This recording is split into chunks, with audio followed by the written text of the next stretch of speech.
Bonjour chers internautes, merci de rester toujours fidèle à votre émission Le CAM, votre nouvelle émission. L'un des défis majeurs de notre monde est la lutte contre la radicalité religieuse et le terrorisme.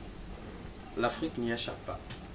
D'Alger à Nairobi, de Lagos à Bangui, en passant par Bamako ou Tunis, l'obscurantisme religieux fait des morts. Quelles sont les racines de la violence religieuse? L'Afrique est-elle plus perméable à la violence religieuse par rapport aux autres continents? Y a-t-il un terreau social ou politique pour contrecarrer ce phénomène?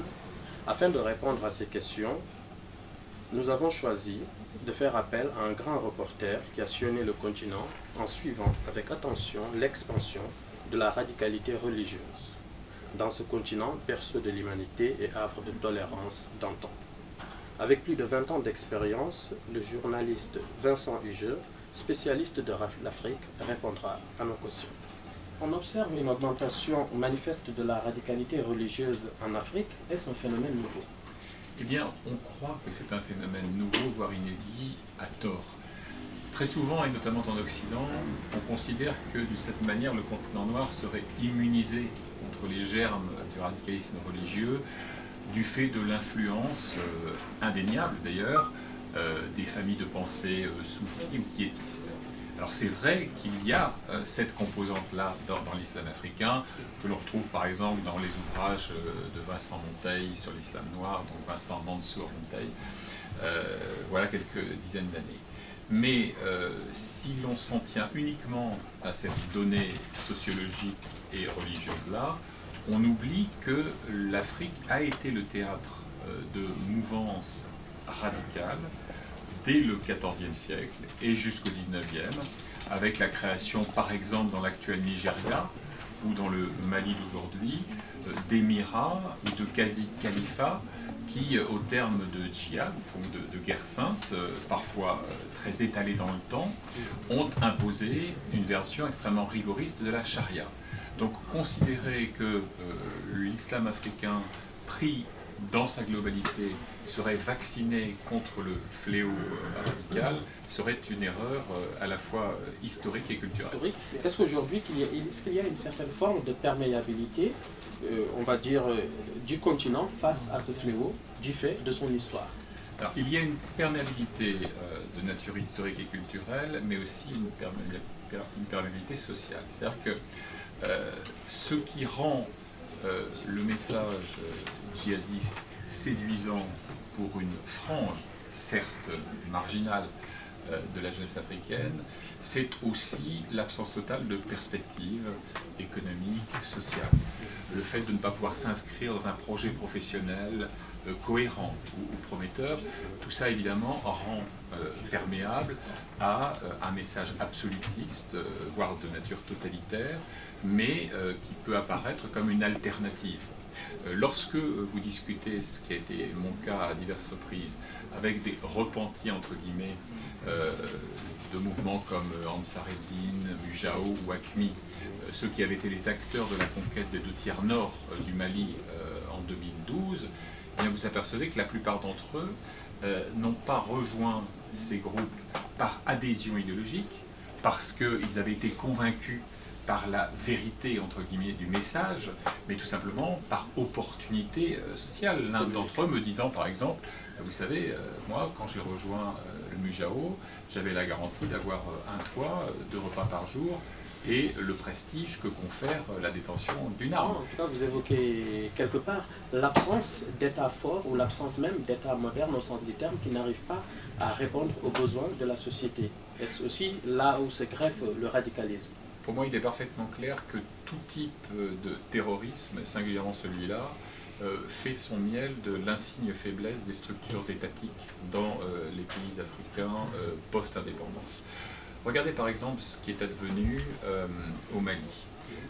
Vous avez quand même des régions entières du pays qui échappaient à toute emprise administrative nationale.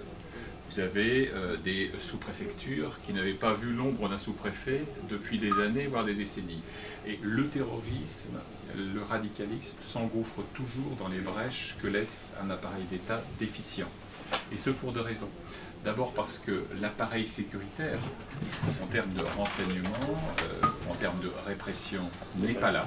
où il est défaillant, et aussi parce que, et on revient à ce facteur social que j'évoquais à l'instant, aussi parce que les populations sont d'autant plus vulnérables, d'autant plus perméables à ce message, qu'elles se sentent en état d'abandon, voire en état de mépris de la part d'une élite politique lointaine. Alors là, vous avez évoqué en deux temps, on va dire, les facteurs endogènes de ce problème, de ce phénomène de terrorisme et de radicalisation. Il n'en demeure pas moins qu'on se pose des fois des questions. Quel est le rôle que jouent les pays du Golfe dans l'expansion d'une certaine forme d'interprétation rigoriste de la religion dans la zone sahélo-sahélienne? Là aussi, soyons très clairs, hein, ce rôle est tellement ambigu qu'il ne l'est plus. C'est-à-dire que dans le paysage tel que l'on l'a dépeint ensemble à l'instant, c'est-à-dire des sociétés avec des structures étatiques fragiles et avec une prévalence incontestable de la pauvreté, voire de la misère.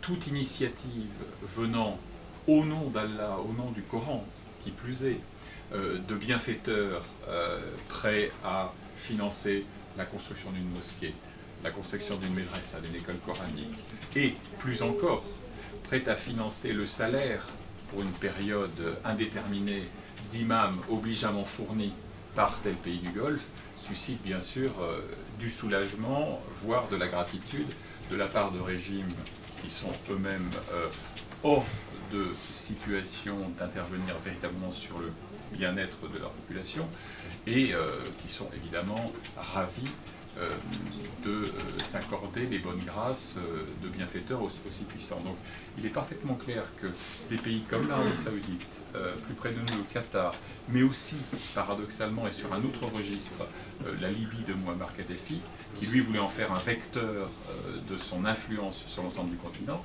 eh bien ces pays ont tiré un profit maximal de cette fragilité et de cette pauvreté endémique. Bien.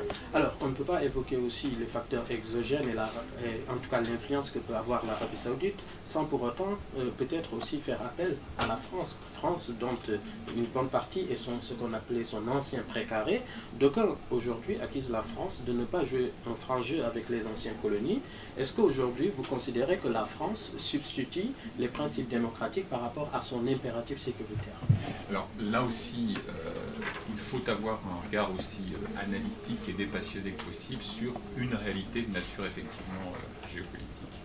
Voyons, la France de François Hollande, souvenons-nous de celui qui était le premier secrétaire du Parti Socialiste et qui jugeait, je le cite, Laurent Gbagbo infréquentable, ou qui n'avait de mots assez durs pour fustiger les entorses à la règle démocratique dans des pays comme le Cameroun, le Gabon, le Congo-Brazza, pour ne citer que cela. Eh bien aujourd'hui, principe de réel politique, principe de réalité, vous avez une France qui, quoi qu'elle en dise, car évidemment ce type de constat est récusé en haut lieu, fait bon marché de ses principes parce qu'elle a besoin de l'appui de partenaires régionaux pour adosser son système sécuritaire à une réalité politique solide. Prenons le cas de ce fameux dispositif Barkhane, qui a pris à l'été 2014 la succession de ce qu'on appelait l'opération Serval, donc qui a été élargie maintenant à 5 pays du champ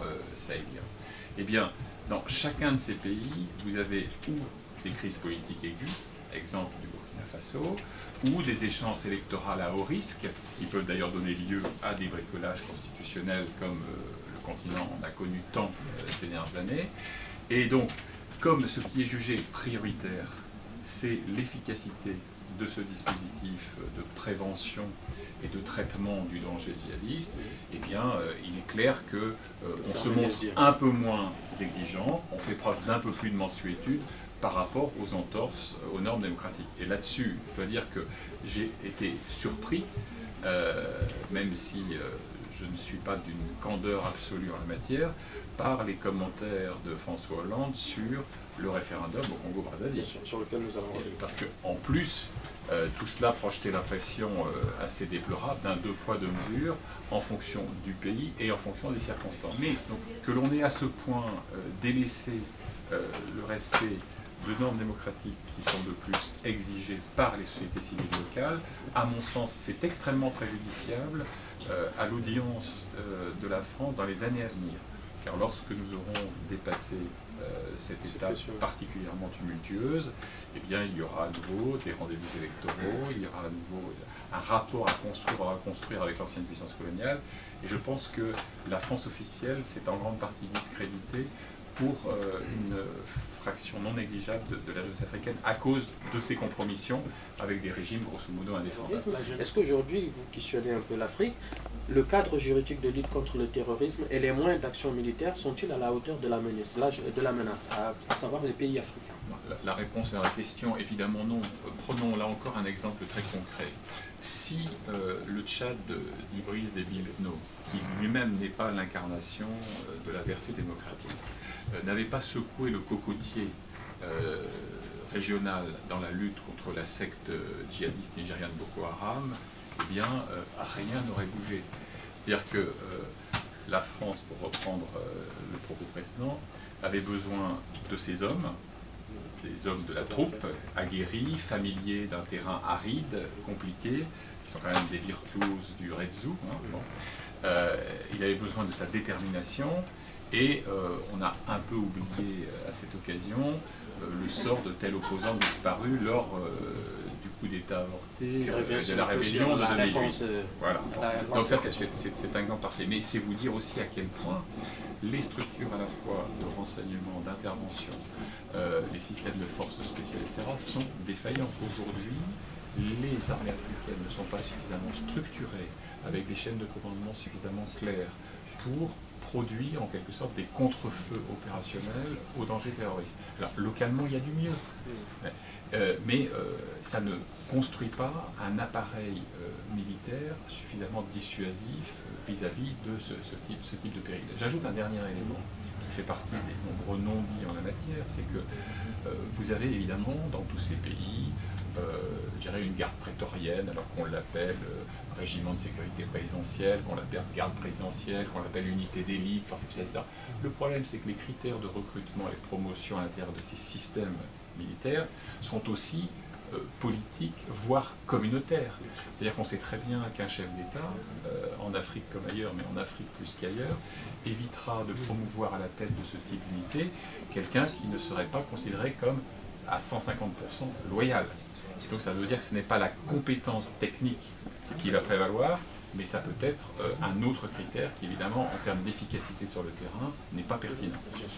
Alors, juste peut-être un dernier mot, si vous avez, face caméra. Donc c'est la dernière rubrique de notre émission, à l'Afrique, au monde. C'est votre dernier mot.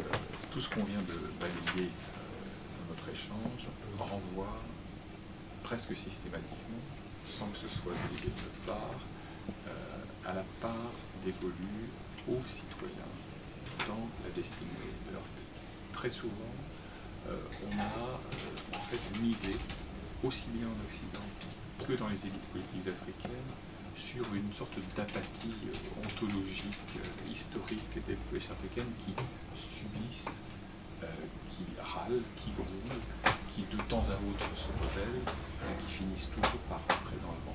Eh bien, je pense que cette vision du rapport de force est aujourd'hui totalement anachronique, qu'elle est un archaïsme définitif, et qu'il revient aux acteurs des sociétés civiles, non seulement de dénoncer le travers de leur gouvernement et des rapports avec, par exemple, l'ancienne puissance coloniale, mais aussi de se muer en force de proposition, de montrer que une autre manière de gouverner, une autre manière de diriger, une autre manière de répartir les richesses, une autre manière de choisir les priorités d'investissement est non seulement possible, mais qu'elle est de cette manière vitale.